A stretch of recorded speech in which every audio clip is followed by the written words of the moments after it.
Today we're going to talk about buddy statements. If you don't know what a buddy statement is, or if you need some clarification on things about buddy statements, stick around and we'll get to it in today's episode.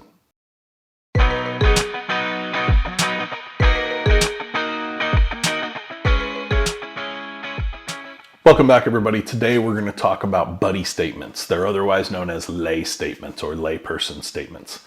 And these are really, really crucial sometimes in getting your VA disability claims approved. They can really help you, but they can also really hurt you. So let's dive right into some of the positives, some of the negatives, and just an overall understanding of these buddy statements.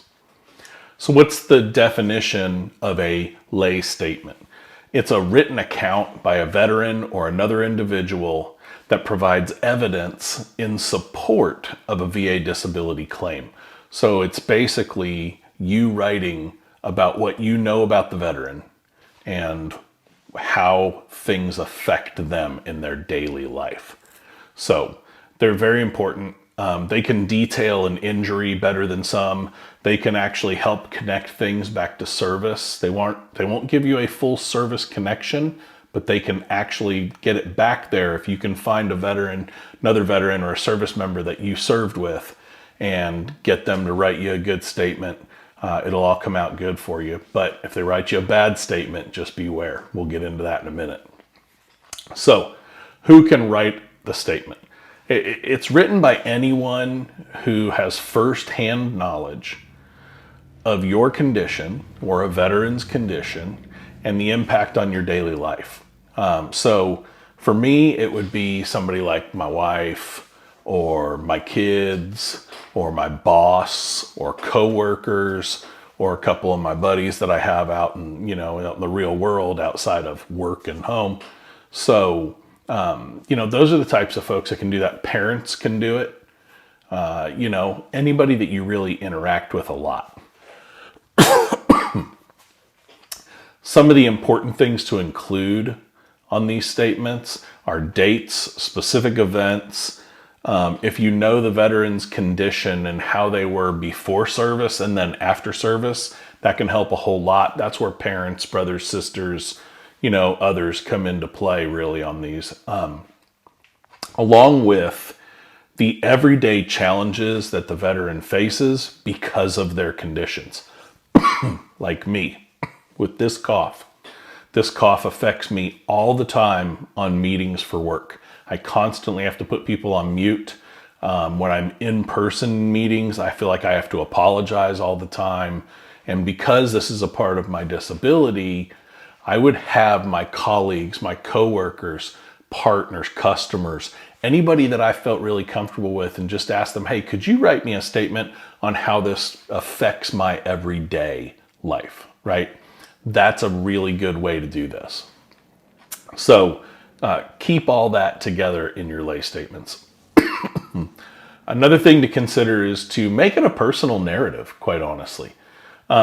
Use anecdotes about how this impacts the veteran's life. Like I was saying, Steve constantly coughs and has to put himself on mute and can't get through a meeting without coughing all over the place, or has to leave the room at customers because he constantly has coughing attacks, makes people uncomfortable, makes him uncomfortable.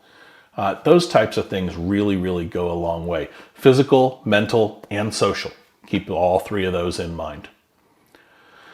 So what is the impact of this buddy claim or this buddy statement? Sorry, my brain is not working. What is the impact of this buddy statement on a VA claim? Number one, it can strengthen your claim. It can really help, where you have a mild service connection, you have a diagnosis, but building that bridge between the two may be a little bit tougher. You can go back and have your buddies give you, a statement about how it, can't breathe during the service, coughed all the time when we were on deployment, blah, blah, blah, blah, blah. If we go back and get those buddy statements, didn't go to medical. And why didn't you go to medical? Well, I didn't go to medical because you become the med queen, you're sick bay kid, and you don't want to be that guy when you're in the military. So That's the type of stuff that can really, really pay off for you. It can also overcome a lack of medical evidence. Now, specifically medical evidence in the very past. You still need to have a diagnosis, right? Still need to have a current diagnosis. And a current diagnosis has to be within, I personally make sure that I put my claim in within 6 months of a personal diagnosis. So that way I know, listen, I was diagnosed, bam, I'm on top of it. I'm getting that claim submitted. But it can help establish that connection between the veteran service and today's problems, right? So that's another thing that the buddy statement can really, really help with. So those are the positives. What are the pitfalls of, getting these buddy statements in? Well, one of them is being too general and being too vague. So generalization and vagueness are horrible. It's important to focus on the facts. Don't speculate. Don't try and be a doctor. If you're a doctor, don't write a buddy statement. Write a nexus letter. That would be very, very helpful. But avoid using medical jargon. Avoid using words to try and make it look like you really know what you're talking about. Just lay it out naturally, right? And I think a lot of veterans who go and get these statements are like, man, put this in there and put that in there. No, let them tell their story. Let your buddies tell their story, right? When they tell their story, it's probably going to come across a whole lot better than if you're saying, hey, put in there bronchitis and put in there, asthma and put in there all these things. Just let them write the story. This guy coughs all the time. It's annoying, blah, blah, blah, blah. Speaking of coughing all the time. So that type of thing, you really just don't want to become the medical professional in this case, right? The second pitfall to avoid is contradictions.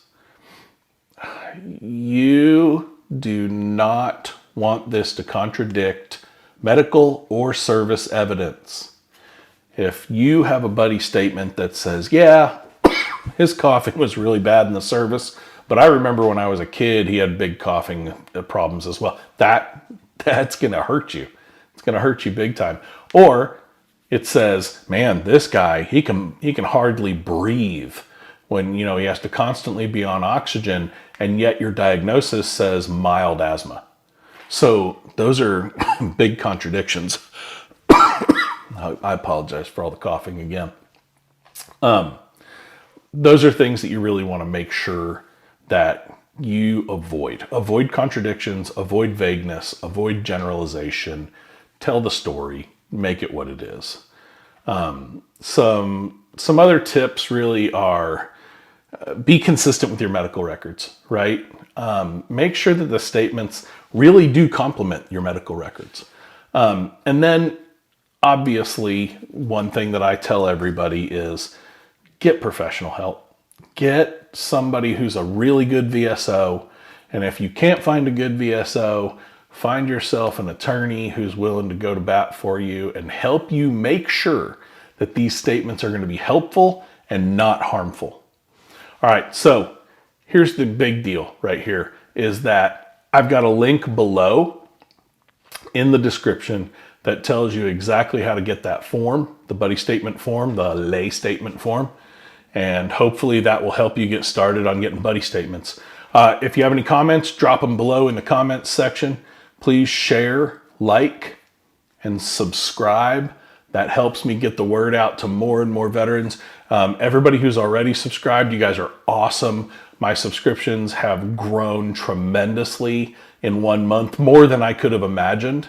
I'd like to keep that trend going, so share this with everybody you know. And let's stay on top of it for each other. See you next time.